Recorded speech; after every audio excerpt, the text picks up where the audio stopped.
Dando continuidade ao nosso seminário, nós vamos partir para a nossa quarta e última mesa. Gostaria de chamar o Lincoln Aguiar, advogado popular de Maparajuba, para mediar essa mesa. A mesa intitulada Reflexões da Universidade sobre Estratégias de Enfrentamento de Crise Climática. E compondo essa mesa, gostaria de chamar o Dr. João Paulo de Cortes, que está aqui, que é professor do Instituto de Ciências e Tecnologia das Águas do ICTA da UFOPA.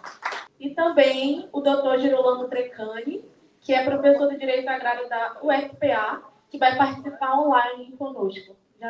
Certo. Gente, boa tarde. Estamos caminhando aqui para a nossa última mesa do evento, que foi um sucesso, né? Agradecer a todo mundo que participou. Acho que a gente, enquanto Maparajuba, pensou nesse espaço para ser um espaço que a gente pudesse estar apresentando um pouco dos resultados do nosso projeto, como já foi falado, em que a gente se propôs a enfrentar esse desafio de falar sobre mudanças climáticas e falar sobre essa eventual solução que é apresentada, que é o crédito de carbono, que a gente contrapõe um discurso a partir das nossas discussões como uma falsa solução para as mudanças climáticas. Né? A gente, nas nossas investigações e com os resultados obtidos, a gente entende que esse não é o cerne da questão, que a gente precisa pensar as mudanças climáticas de uma maneira estrutural, enfrentando aqueles que são os verdadeiros causadores do problema, e não possibilitando maneiras para que esses problemas, né, essa exploração desordenada da natureza, siga se perpetuando. Ao longo do nosso projeto, a gente foi fazendo uma capacitação interna para a gente, enquanto advogados populares, que a gente pudesse estar buscando se aproximar e se alinhar para poder conhecer um pouco mais sobre esse tema, que é um tema espinhoso, é um tema que tem um jargão específico, né, tem uma série de termos técnicos. Então a gente fez encontros preparatórios para poder estar capacitado, para estar dialogando com as comunidades. A gente também organizou um encontro, o segundo encontro de advogados e advogadas populares do Tapajós, entendendo a necessidade de expandir essa rede jurídica, né, e de consolidá-la, uma vez que ela já existia de uma maneira informal, mas que a gente precisava estar consolidando esse espaço. A gente foi dialogar com as comunidades, com povos e comunidades tradicionais da região do Tapajós, para poder falar um pouco sobre esse tema e perceber o quanto que ainda existiam muitas dúvidas, e muito se falava, mas pouco se entendia sobre o tema. Então, entre essa oficina, a gente entendeu necessário a realização desse diagnóstico e da produção da cartilha, que já foi brilhantemente apresentada pela Milete. E aí nós chegamos a esse momento do seminário Crise Climática e Direitos Humanos, onde a gente vai apresentar um pouco desses resultados e também falar um pouco sobre os próximos passos. E essa mesa, especificamente, também tem muito a ver com os próximos passos sobre esse projeto. Na segunda fase do projeto, a gente quer expandir um pouco a nossa área de discussão, para não ficar somente na área do crédito de carbono. E a gente quer entender que outras possibilidades a gente pode discutir sobre a crise climática. E um dos principais temas que foram apresentados nos nossos debates, e nesses debates de apresentação, foram debates também sobre adaptação climática, por exemplo, né?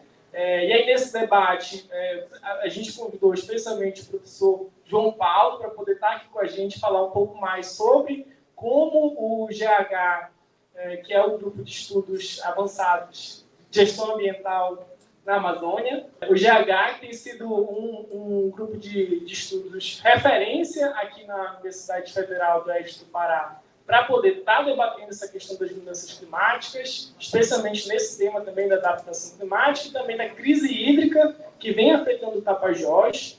O João Paulo já tem sido um parceiro de algum tempo do Maparajuba e dos movimentos sociais, por isso que a gente ficou muito feliz em poder convidá-lo para estar dialogando com a gente e fazer esse diálogo, que é um ponto de partida mais do que um ponto de chegada. Né? Acho que nas outras vezes a gente estava chegando a um lugar, e aqui a gente vai fazer agora novas bifurcações para a gente pensar em novas fases, em novas possibilidades de investigações nos nossos projetos.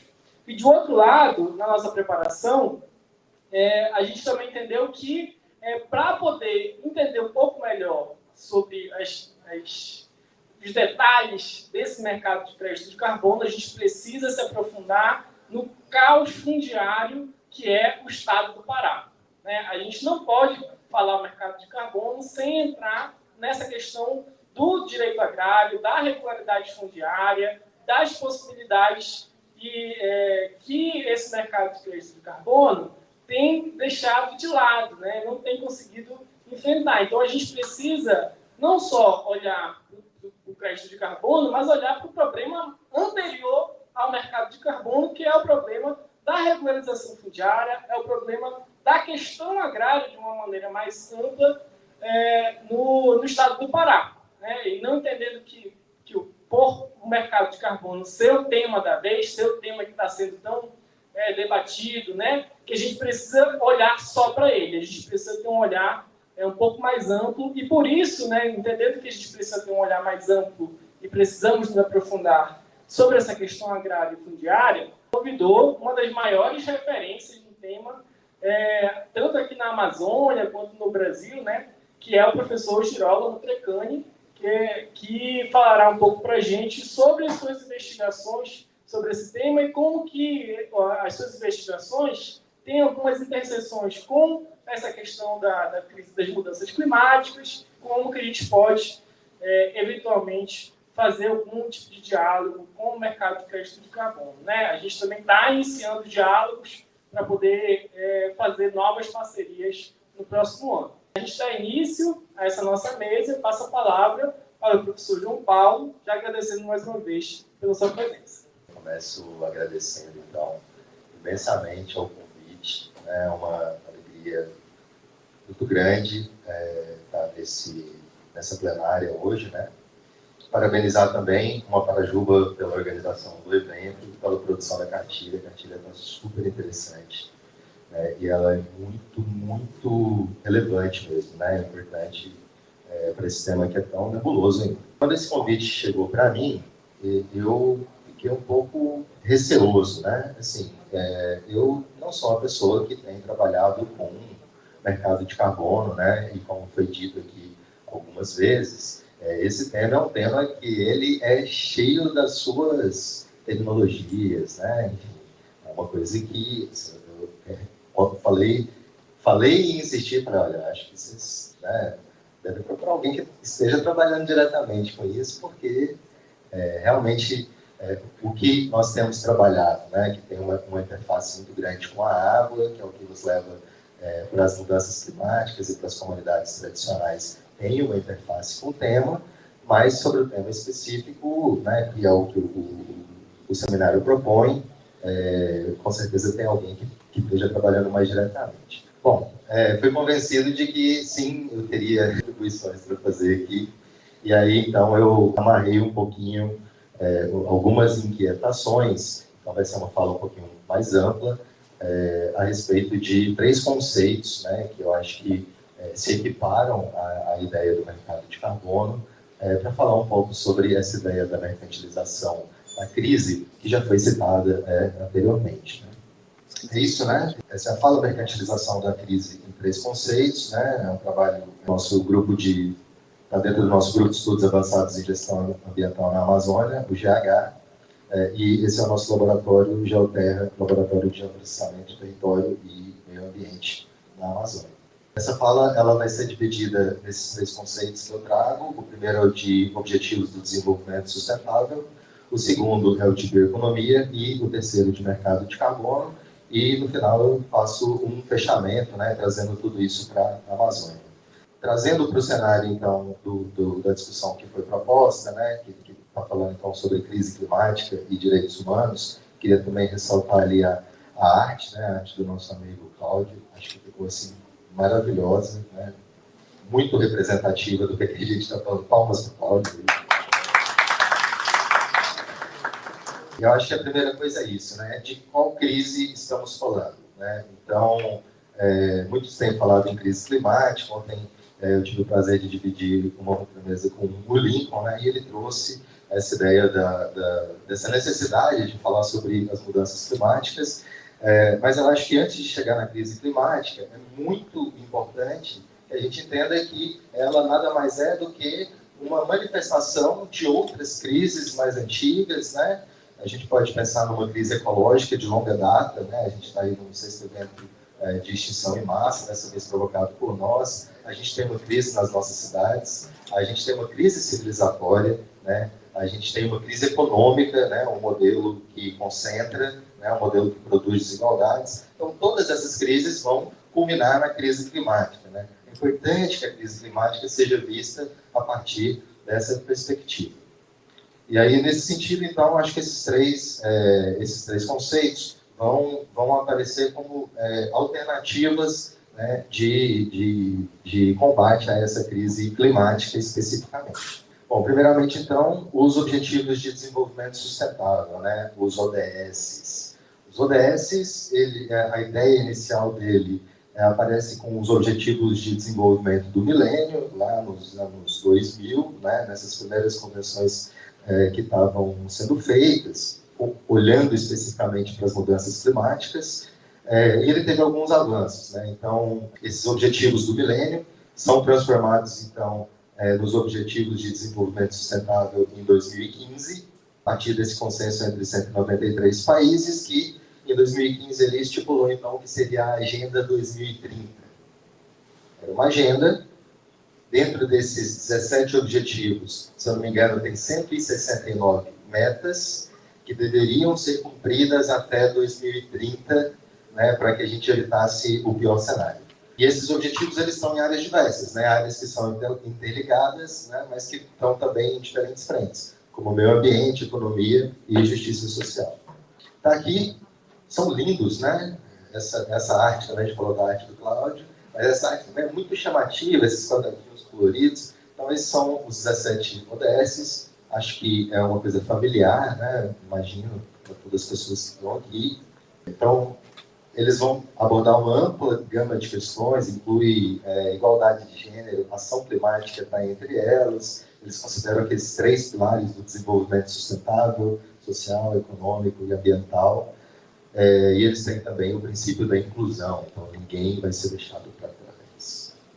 Bom, por um lado, esses ODS tendo sido colocados ali como uma espécie de marco a partir do qual os trabalhos seriam feitos a partir dali, né, para chegar no 2030 numa situação melhor do que a que era prevista se não fizesse nada.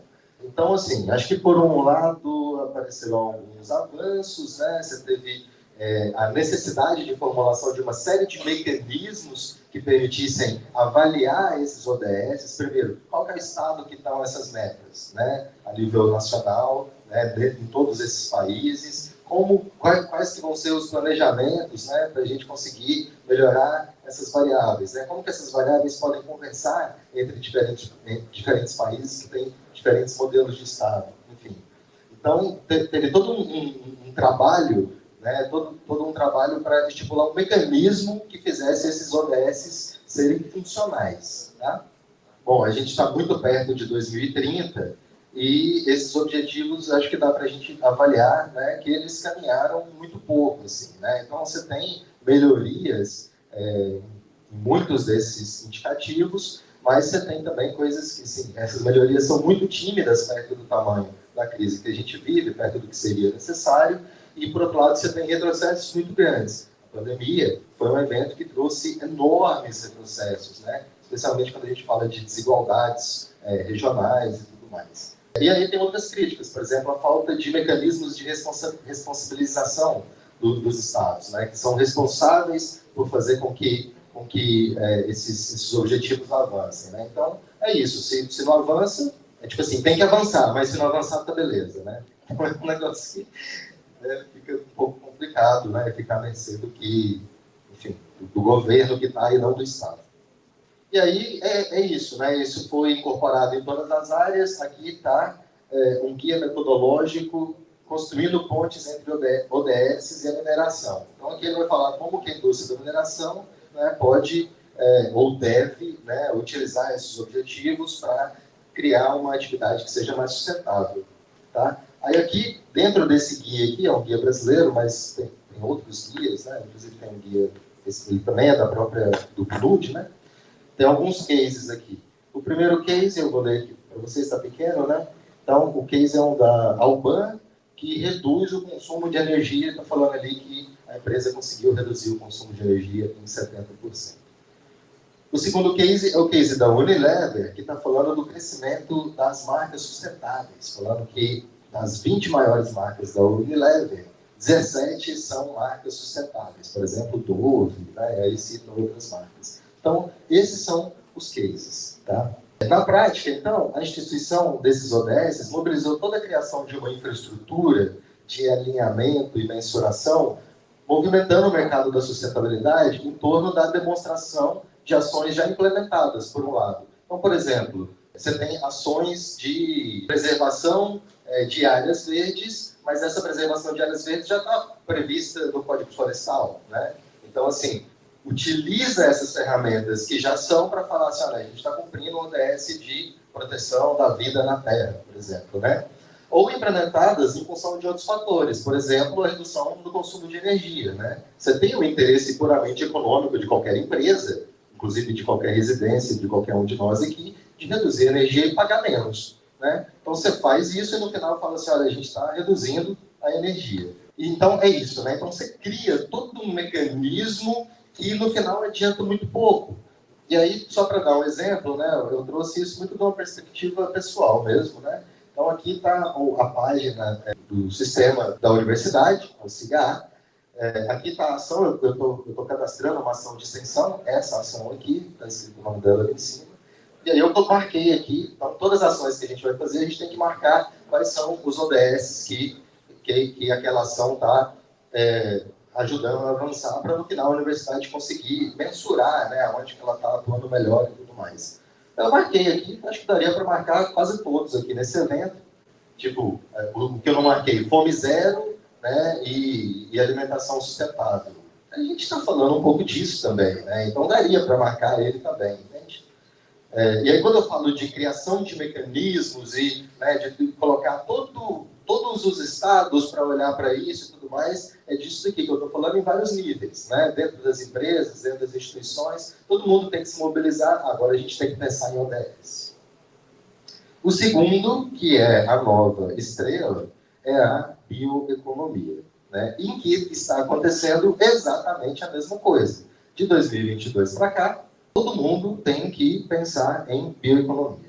A bioeconomia, então, ela tem 3 momentos distintos. Ela tem uma primeira economia, que é uma economia que usa recursos biológicos renováveis. Aí eu trouxe aqui o exemplo do Brasil, né, com a cana-de-açúcar e com a produção do etanol. Então é isso. O etanol é uma coisa bioeconômica.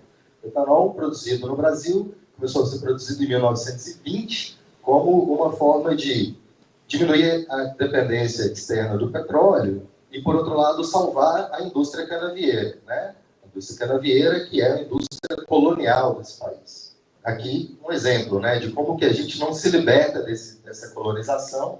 Então, a indústria canavieira é a segunda indústria, né, que tem mais casos de trabalho análogo à escravidão no país.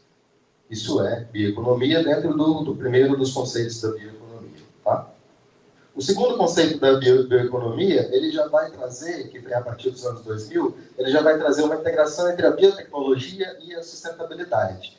Então, a biotecnologia aparece, né, você tem avanços tecnológicos que permitem isso, e aí então a bioeconomia começa a ser repensada a partir de outros moldes.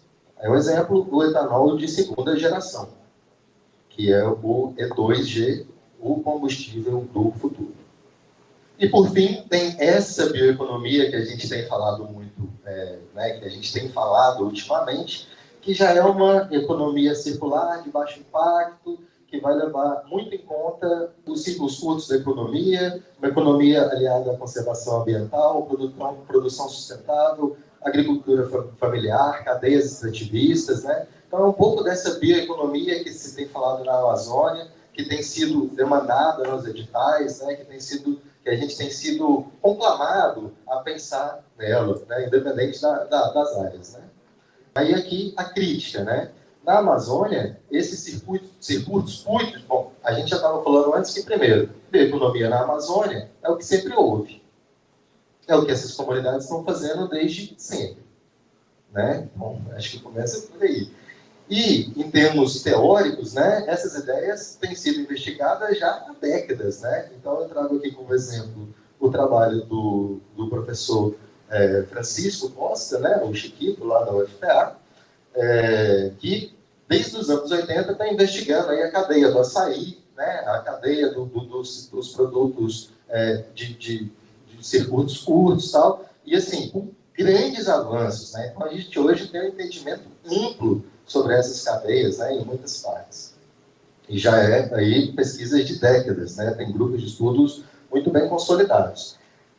Aqui é um trabalho do Chiquito de 95, do professor Francisco, Diversidade Estrutural e Desenvolvimento Sustentável, novos supostos de política e planejamento agrícola para a Amazônia. Isso aqui eu não vou ler, porque eu acho que o meu tempo já está extrapolando, mas é no final do trabalho em que ele vai citar para onde que a economia da Amazônia deve ir. Ele estava falando em 1995. E ele está falando basicamente do que a gente acabou de falar aqui. Então, valorizar as práticas sociais em andamento, a ação do Estado supondo um conhecimento pré-existente, né, e a tecnologia que já existe no campo, enfim.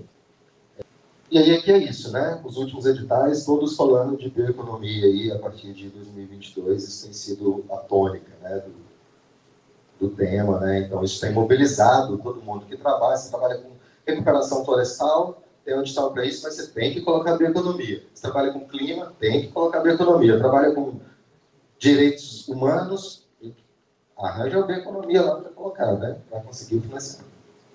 E aí, isso nos traz, então, ao mercado de carbono. E é desse mercado de carbono que eu falei, acho que eu me sinto à vontade de falar dentro dessa perspectiva, né? De colocar tudo nesse grande bolo de demandas que nos chegam, mas que não são nossas, que não são demandas da Amazônia, né? Então, o mercado de carbono, acho que foi amplamente falado, aqui é só uma explicação do que é essa ideia de que a gente consegue, de que é possível criar um sistema econômico, né, que vai pagar por esses créditos, né, para áreas que estão sendo preservadas. Então, hoje, né, existem mais de 30 mecanismos de compra e venda, isso era uma grande bagunça, né, tenho certeza que isso foi falado hoje. Agora, na última, ontem, se eu não me engano, ou anteontem, acho que é anteontem, né, nessa COP que está em andamento agora, foi declarado, né, que chegou a um avanço de como que isso vai ser regulado e designou-se a ONU como o órgão que vai fazer a regulação desses créditos. A mesma ONU que vive a sua pior fase, a mesma ONU que não consegue parar o genocídio, claro. Né? Então, essa é a agência que está responsável por regular esse sistema de mercado. Aí tem as críticas aqui, não vou colocar porque a gente já falou. E aí, ontem, né, então, depois da nossa conversa lá, apareceram essas mensagens, que foi lançado pelo governador Helder Barbalho, né, do lançamento da concessão de restauração florestal, primeiro em áreas públicas, algumas matérias dele falando sobre isso lá na COP. Bom, e a Amazônia com isso, então? Então, pegando todas essas ideias, o que eu quero dizer, né, por que eu trago esses conceitos? Bom, a Amazônia, primeiro, ela é um dos lugares, também já foi falado aqui, ela é o que menos tem a ver com essa grande crise, ponto pacífico. Né? Ela é a que menos contribuiu para essa crise que a gente chega.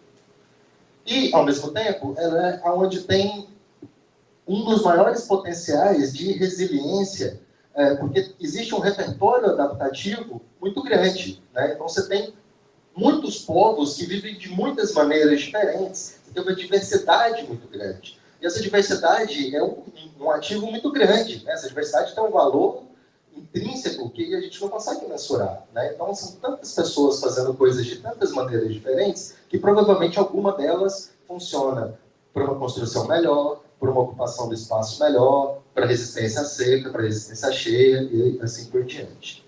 Essas comunidades atravessaram diversos ciclos de crescimento e retração ao longo da sua história, econômicos. Né? São comunidades muito resilientes. Os modelos de produção e ocupação do espaço são modelos que respeitam a natureza, entendem os ciclos da natureza e estão conectados a eles, né? E ela tem também uma alta capacidade de adaptação, apesar da presença ínfima do Estado. A gente teve um projeto durante o Covid, que a gente acompanhou umas comunidades. Rapidamente, quando começou a pandemia, a gente ficou preocupado, tipo, como que isso vai chegar na comunidade que não tem nada, né? Vai ser um arraso. A gente estava vendo imagem lá da Itália, cheia de cadáver na rua. Bom, e a hora que chegar na hora piuns, o que vai sobrar, né? E, para nossa surpresa, a gente acompanhou isso, então, ao longo de toda a pandemia dentro das comunidades, e a resposta das comunidades foi muito superior à resposta das cidades. As comunidades sabem o que fazem, e fazem muito bem feito, apesar de ter quase nada, né? Então, essa foi a lição que a gente aprendeu trabalhando ali durante o Covid, e a gente está vendo isso de novo agora na crise hídrica. O que mais que a gente tem aprendido, então, ao longo da nossa atuação? Os avanços mais significativos no sentido de melhoria em condições de vida que a gente observou nas comunidades tiveram ligados à garantia de direitos fundamentais. Então, eu dou um exemplo, o programa Luz para Todos, né? Você vai chegar a energia, né? E aí você leva essas comunidades para um outro nível, né? Ou você dá a titulação dessas terras, né? Você dá garantia fundiária, garantia territorial. Então, assim, elas não estão precisando de milagres, elas estão precisando de política pública. Essa é uma das mensagens. As principais demandas para o fortalecimento territorial que a gente observa continuam atreladas à garantia desses direitos. Saneamento básico, acesso à educação e saúde de qualidade, regularização fundiária, né? Muito legal estar aqui antecipando o professor Gerônimo também, nesse sentido. E passam necessariamente pelo Estado. E aqui eu acho que tem uma crítica pertinente também ao mercado de carbono, que prevê que vai chegar dinheiro nas comunidades, né? E o Estado fica meio que de fora dessa história, né? Então, acho que isso é uma coisa que vale a pena a gente olhar para isso também. Diante desse contexto, conceitos importados, né, como esses conceitos que estão vindo de fora, e aí os três que a gente apresenta aqui, desenvolvimento sustentável da economia e mercado de carbono, podem ter um efeito oposto ao que eles anunciam, né, aqui localmente. Porque eles forçam toda uma reestruturação dos mecanismos, então todo mundo agora tem que entender o que é mercado de carbono, é demais, e se organizar e fazer evento, né? E aí a gente não consegue falar de pautas que são históricas. A gente não consegue falar de reforma agrária. A gente não consegue falar de regularização fundiária. A gente não consegue falar de sistema de saneamento que caiba dentro dessas comunidades, que não vai ser um. São vários, porque as comunidades são muito diversas. Então, a gente precisa dessa massa pensando especificamente nesses problemas. E aí é isso, né? Então, assim, juntando todos isso, a Amazônia, para falar de desenvolvimento sustentável, para falar de bioeconomia, para falar de mercado de carbono, né? Falar da Amazônia é até sacanagem, né? E acho que a parte final era sobre a necessidade da gente voltar, então, a essas pautas históricas, né? Para a gente conseguir, de fato, avançar e trazer avanços para as comunidades, de modo a ter uma maior resiliência à crise que está instalada. Aí, por fim, então, a partir da fala, né, do governador ontem, na COP, foi lançada, então, uma carta de repúdio por diversos movimentos sociais, e aí, né, na hora que eu vi isso, eu falei, bom, é exatamente o que eu estou querendo dizer, né?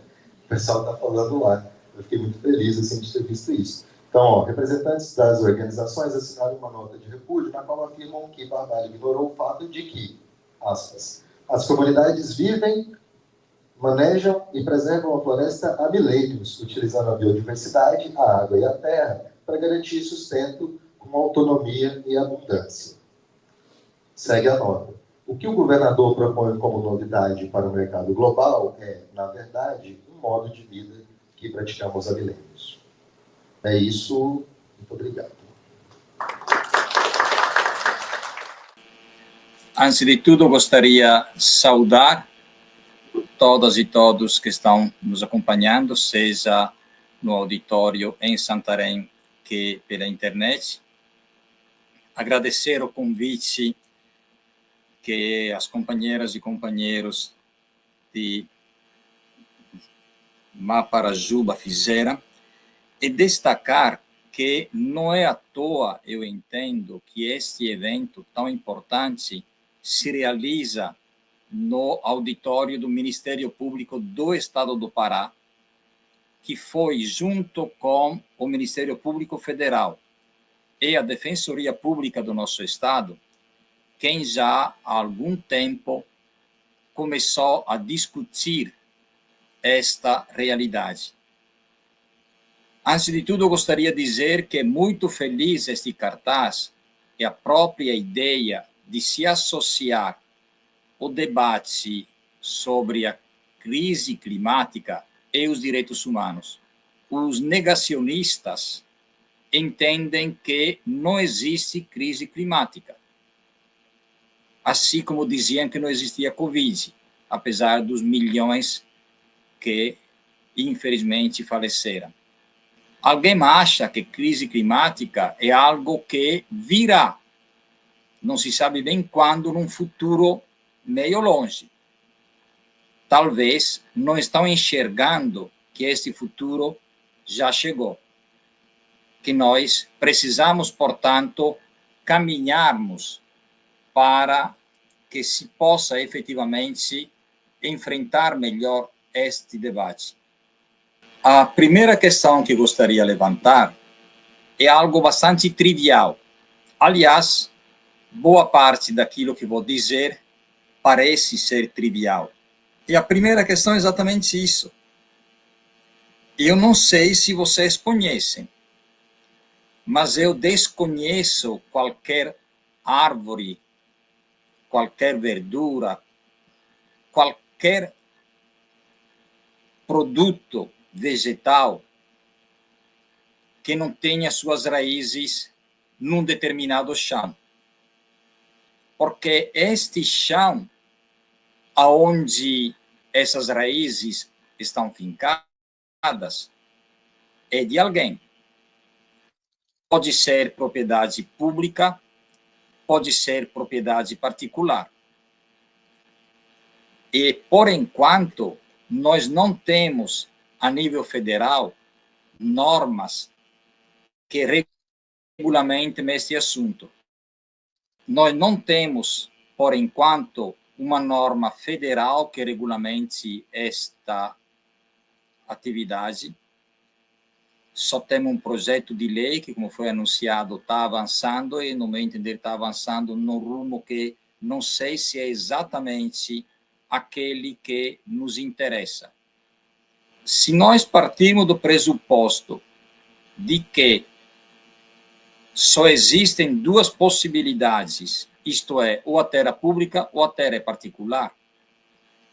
No caso de terra pública, evidentemente, nós estaríamos falando de um contrato de iniciativas que, evidentemente, sempre terão que ter o poder público como signatário. Isso também é muito trivial. Só que, infelizmente, não é isso que acontece no estado do Pará. Eu não vou me aventurar a dizer que não é isso que acontece na Amazônia e no Brasil, apesar de desconfiar que não é muito diferente daquilo que nós estamos vendo aqui, mas prefiro me limitar ao nosso estado, pois nós já tivemos várias notícias e ações públicas, ações jurídicas, ações civis públicas, contra alguém que se diz proprietário ou pretenso proprietário de uma área e coloca esta área à disposição para contratos. Ora, se a terra é pública, não deveria ter nenhuma dificuldade em pensar que só através de uma prévia expressa autorização pública.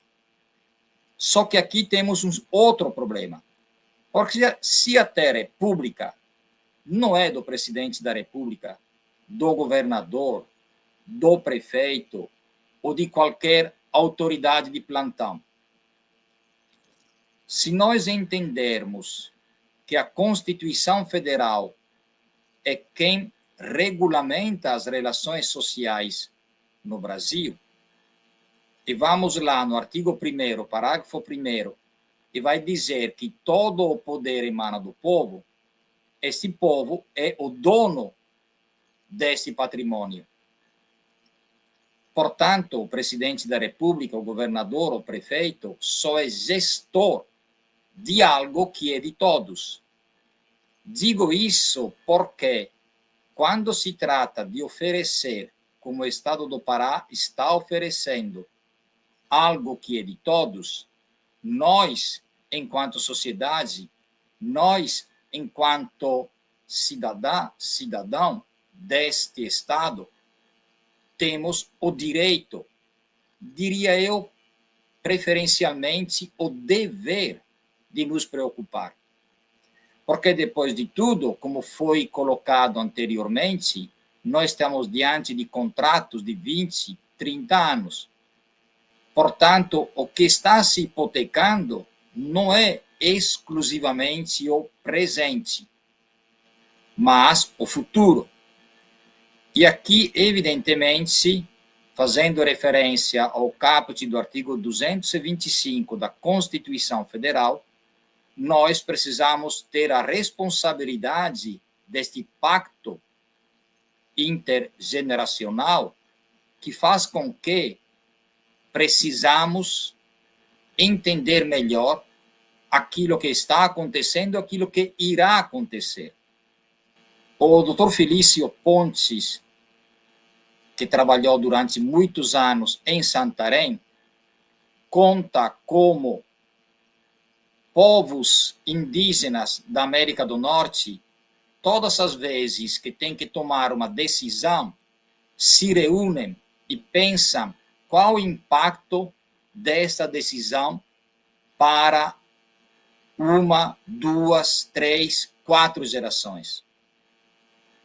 Voltando aos nossos contratos atuais de crédito e carbono. Quem de nós está sendo consultado? Como está se dando este diálogo em cima daquilo que, repito, é patrimônio público, portanto, é patrimônio de todos. Todas as vezes que se discute de crédito e carbono ou de rede jurisdicional, está faltando um elemento. Nós, a sociedade, os detentores destes bens. E não adianta dizer, como alguém diz, mas foram feitos seminários, reuniões. Eu adoro participar de seminário, adoro uma reunião, um debate como aquele que nós estamos fazendo, mas com todo respeito a nós mesmos, este não é o fórum competente para decidir. Este é o fórum para conhecer, debater, mas não temos, evidentemente, qualquer poder de decisão. Portanto, o primeiro elemento que eu gostaria de trazer é exatamente este. Quando o Estado do Pará, quando o governo brasileiro irão nos consultar? Como irão nos consultar? Qual o caminho para que não se trate de consultas só no papel? A segunda realidade diz respeito à propriedade particular. No Pará, assim como no resto da Amazônia e do Brasil, existem muitas terras registradas em nome de pessoas físicas ou jurídicas. Portanto, à luz do nosso ordenamento jurídico, propriedades particulares.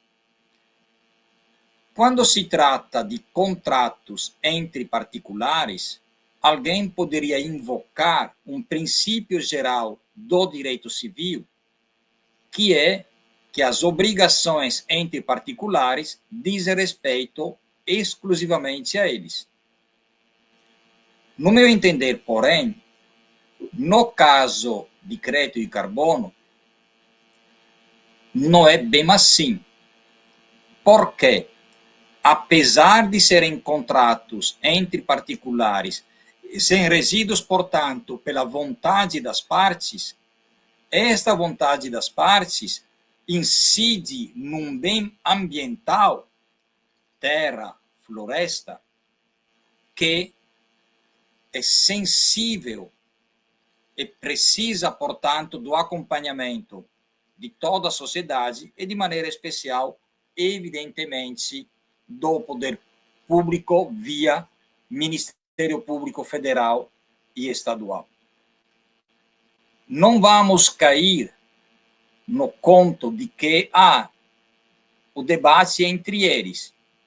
Tudo bom, o debate é entre eles, sobre um bem particular, mas se nós considerarmos, como precisamos considerar, que estamos numa casa comum, como disse o Papa Francisco, toda e qualquer decisão, inclusive entre particulares, tem que passar pelo crivo para se verificar se aquela intervenção é de fato interessante. Dito isso, iria logo para algumas situações que chamo de especiais.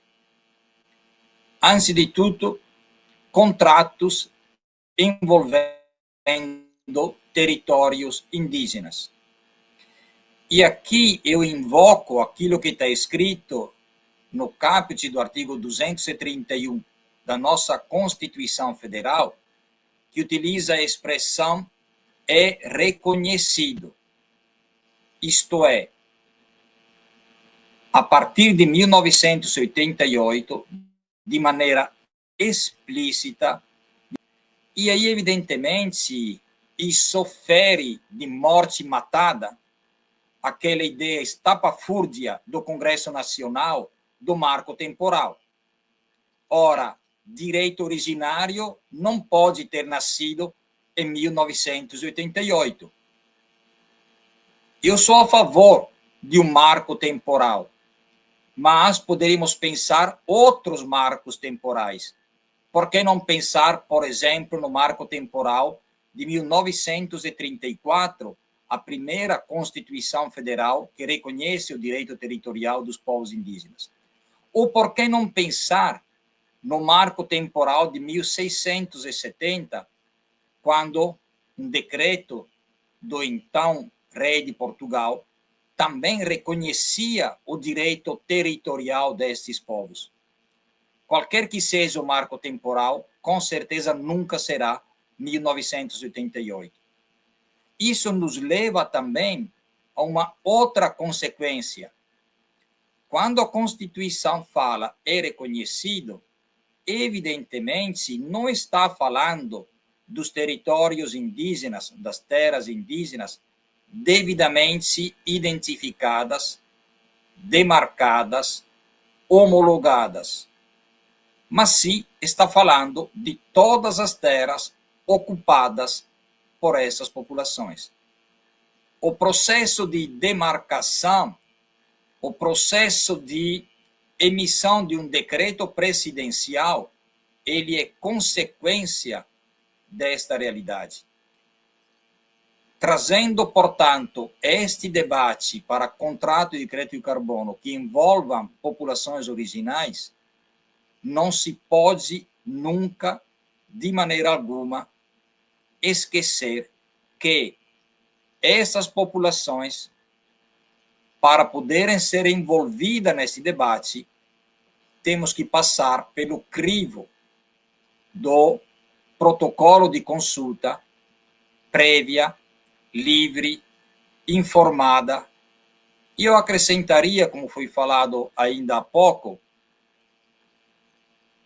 que precisa ter o consentimento. Não é simplesmente um faz de conta. O detentor daquele bem jurídico, território, é o povo indígena. Portanto, a ele, e só a ele, cabe a possibilidade de referendar qualquer intervenção em seu território. Um pouco diferente é a situação dos remanescentes das comunidades de Quilombo, em que pese o artigo 68 do ADCT também fale de é reconhecido. Portanto, apesar de que, nesse caso, sim, o direito dessas comunidades surge pela primeira vez formalmente em 1988, ainda assim é um direito que garante a estas comunidades o controle de seus territórios. E aqui, mais uma vez, o protocolo de consulta é fundamental. O mesmo se aplica às demais populações tradicionais que estão relatadas e hoje têm assento no Conselho Nacional dos Povos e Comunidades Tradicionais. Nós tínhamos 13 comunidades, 13 povos, ou forma de organização reconhecidos até 2016, e em 2016 isso evoluiu para 29. Portanto, temos uma riqueza de diversidade de populações que ocupam, por exemplo, projetos de assentamento agroextrativistas, projeto de desenvolvimento sustentável, reserva extrativista, reserva de desenvolvimento sustentável, enfim, um conjunto de realidades jurídicas diferentes entre si, mas em todas elas o protagonismo sempre terá que ser destas comunidades. E aqui gostaria de fazer uma pergunta a partir dos 2 ou 3 slides que irei apresentar daqui a pouco.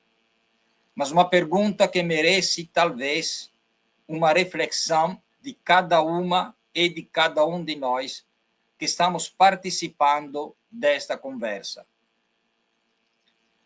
Crédito de carbono pode ser considerada como uma nova forma de grilagem verde? E aqui gostaria de me associar àquilo que era exatamente acompanhar como este mercado voluntário de crédito de carbono estava acontecendo em territórios coletivos. E aqui, portanto, a necessidade de que todo e qualquer um destes contratos pudessem passar pelo crivo da consulta, como coloquei ainda agora.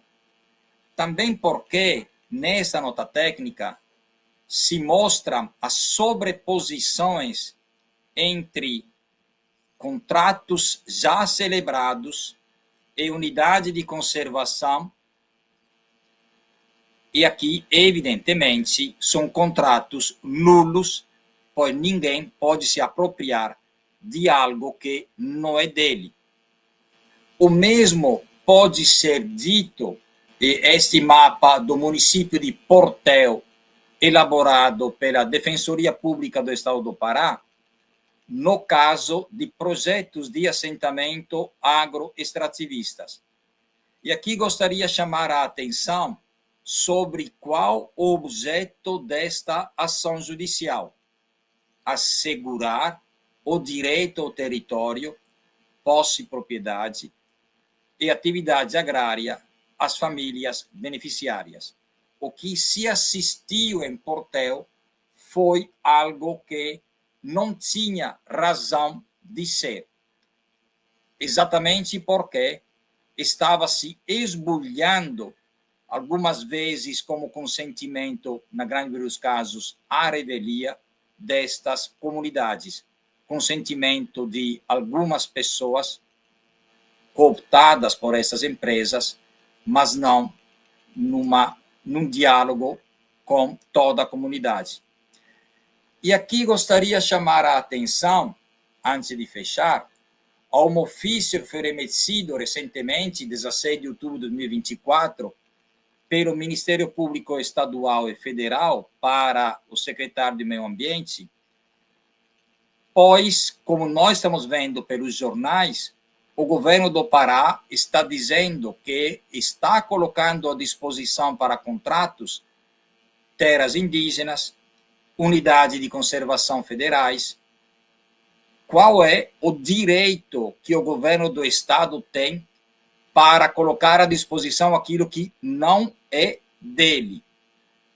Isso é bom nós refletirmos.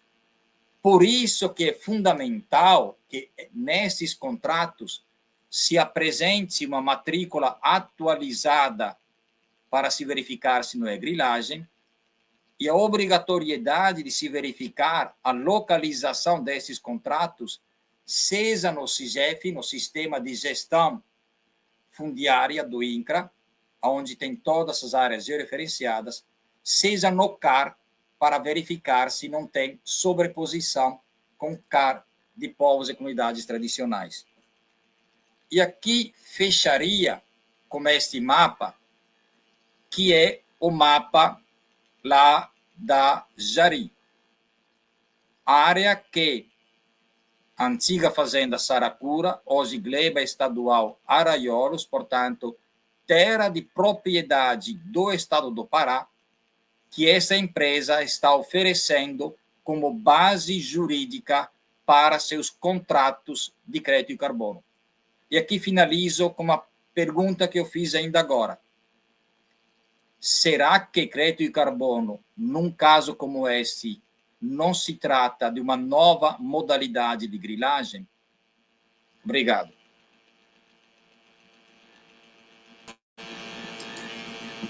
Muito obrigado, professor Giraldo Pecani, pela sua apresentação.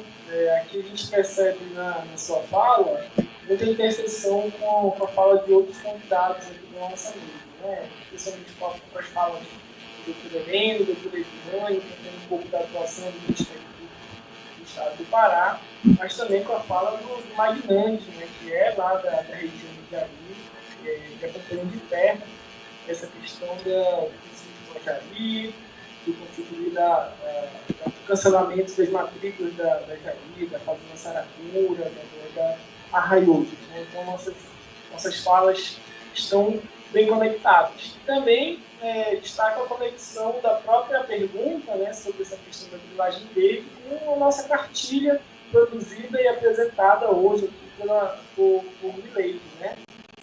Que a gente entra um pouco nessa discussão e também traz, essa reflexão também traz esse questionamento. A gente gostaria de fazer uma rápida rodada para que alguém tenha alguma pergunta ou alguma intervenção para os nossos convidados, para que possa fazer, antes da gente fazer o nosso encerramento. Então, gente, mais uma vez, boa tarde. Assim, hoje eu vou sair daqui com mais perguntas do que respostas, né? O assunto é bastante complexo, muito mais complexo também para as nossas comunidades que estão lá sem participar desses momentos. E uma coisa assim que eu fiquei diante da fala aí do professor, fiquei assim pensando, é que, com certeza, professor, é mais uma forma de nos roubarem, sabe? Aí eu fiquei analisando também por ser de uma unidade de conservação onde nós ainda não temos o CCTRU da nossa área, nós não temos o direito real de uso. Por que nós ainda não temos o direito real de uso de uma unidade de conservação que já tem 15 anos? Primeiro, que essa área ela está em cima da terra do Estado. Então, um fica jogando para o outro e hoje a gente está numa situação, eu digo assim, maus lençóis, bem pior, né, professores, toda a mesa aí. E eu queria, assim, pelo menos esfriar um pouquinho a minha cabeça para saber como que nós vamos desenrolar essa situação diante do cenário que a gente se encontra hoje com o governo de um Estado que está aí negociando tudo sem conversar conosco. Professor Jerônimo, boa tarde. Uma pergunta para os dois membros da mesa. É assim, eu vi um texto do Guilherme Carvalho, que Guilherme Carvalho faz, né, ele fala assim, perdemos o primeiro round, né, nessa discussão sobre mercado de carbono e tal. Eu gosto dos argumentos, mas eu não sei se nós perdemos o primeiro round. Eu queria uma análise assim dessas correlações de forças, né? Porque houve, de fato, uma denúncia sistêmica em todo o mundo sobre esse tipo de mercado, inclusive o que nós estamos fazendo aqui, né? Mas eu queria uma análise de vocês, do ponto de vista de sociedade, qual é a leitura que vocês fazem agora que chega uma nova lei, como é que vocês... Eu sei que é difícil prever, mas uma análise rápida da correlação de forças para esse encaminhar, né? Tanto do ponto de vista no âmbito da geografia, no âmbito da luta pela terra, né? Eu queria essa opinião de vocês. Tá? Boa tarde. Primeiramente, agradeço, né, todas as mesas, professores, doutores, doutoras que fizeram palestra, né, sobre o crédito, né, carbono. Eu queria só dizer, né, como foi levantado várias perguntas aqui, né, acredito que eu acho que daqui para frente a gente vai levar isso para a base, né, porque isso é muito importante e precisa ser discutida, né? Essa palestra foi muito importante, né? Que a gente leva essas experiências, essa discussão nas bases, né? Principalmente quando o professor fala do protocolo, né, de consulta prévia e livre, porque isso não está acontecendo. E a gente vê que quem está discutindo isso sobre o crédito carbono, né, o governo, né, principalmente o Estado, né, está falando por nós. Então, não é eles que têm que falar por nós, é nós que temos que falar. Acredito que a gente vai conseguir, né, precisamos fortalecer essa aliança. Eu acho que a gente está preparado, né, principalmente eu quero agradecer a Parajuba de estar fazendo isso, né, fazendo isso, e pelo livro também. A gente precisa tomar, né, porque colocar isso na prática, né? A gente só está falando no papel e juridicamente. A gente tem que cobrar também, porque eu estou falando lá do alto, né? O caso do alto é muito sério. Ninguém sabe o que está acontecendo. Para onde está indo esse recurso que a empresa está financiando? Qual é o resultado? Não está tendo resultado nenhum. Só está tendo conflito interno, muita confusão, né? E a gente não vê isso, né? Então, a gente precisa fortalecer mesmo, principalmente juridicamente também, né? Discutir continuidade da discussão do protocolo Munduruku e demais protocolos, são vários protocolos que a gente tem, e a gente vê vários povos, né, que estão caindo nessa ganância, principalmente, né, os Kayapó estão na discussão de novos acordos também, né, com contrato de crédito carbono. E a gente precisa agir urgente, porque senão todo mundo vai assinar os contratos, e a gente acaba não levando essa informação para dentro das bases. Como é que a gente poderia, né? Como é que vocês poderiam ajudar a gente a chegar a essa informação verdadeira para dentro das bases? Porque esses fatores são muito importantes. E traduzir em Munduruku, viu? E aí passo a palavra para o professor João Paulo e logo em seguida para o professor Trecani, mas eu acho que não vai dar tempo de resolver todas as provocações aqui que foram apresentadas, né? A gente sai com algumas reflexões em aberto, então eu passo a palavra para rapidamente a gente dar uma pincelada sobre as perguntas e só fazer as considerações finais. Então, me parece que a gente está contra um movimento que é muito forte, à medida que ele articula o mercado e estados. Então, assim, é muito difícil a sociedade civil estar organizada de forma robusta para barrar, né, uma coisa com agentes tão bem organizados, bem articulados e com tantos meios. No entanto, eu acredito que esse tipo de movimento ele é justamente a resistência, né? E é a partir disso e é através disso que a gente consegue se colocar. Enquanto a gente estiver se colocando, não existe disputa ganha, né? Não existe guerra finalizada. Então, eu acredito muito, né, nesses momentos, e eu retomo um pouco o que eu tentei trazer na apresentação, que é a necessidade da gente buscar as questões dentro das suas raízes, né? A gente olhar para as questões fundiárias, a gente olhar para esses processos que estão andando aí há décadas, né? Antes da gente se permitir ser assaltado por novas pautas. E aí, quando essas pautas chegam, já amarrando aí, então, a fala da Maria Neuza, eu acho que o que cabe a nós é ter cautela, dar um passo para trás, né? Então, assim, é estipulado o direito à consulta prévia, livre e informada, né? Então, que não se abra mão disso, né? E que seja quantos pés atrás forem necessários, né? Antes de que decisões sejam tomadas, né? Eu acho que a sociedade ela está muito bem organizada dentro da nossa região, através de coletivos como o Maparajuba, né? Você tem outras entidades dentro do campo jurídico, tem entidades dentro do campo de meio ambiente, tem a universidade. Então, eu acho que buscar correlacionar essas forças para que seja possível barrar, né, esse trator que parece que uma hora ou outra vai passar em cima da gente, né? Mas é isso, aquela história que combinaram de matar, mas aí a gente não combinou de morrer, né? E aí eu acho que é por aí, tá bom? Obrigado. Bom, antes de tudo, acho que nós precisamos caminhar para que se garanta a revitalização dos assentamentos. De maneira especial, a proposta que fizemos décadas atrás, e nesse sentido o Sindicato de Santarém sempre esteve na dianteira, que é assentamentos que reconheçam a maneira específica do pessoal se organizar. Nós da clínica, por exemplo, estamos acompanhando o PAI Lago Grande, um esforço para poder efetivamente se consolidar essa forma diferente de apropriação. Isso, evidentemente, tem um pré-requisito, que é o reconhecimento formal deste direito através da celebração de contrato de concessão de direito real de. O segundo passo é recuperar também o debate sobre os planos de utilização, que eu preferiria chamar agora de planos de desenvolvimento.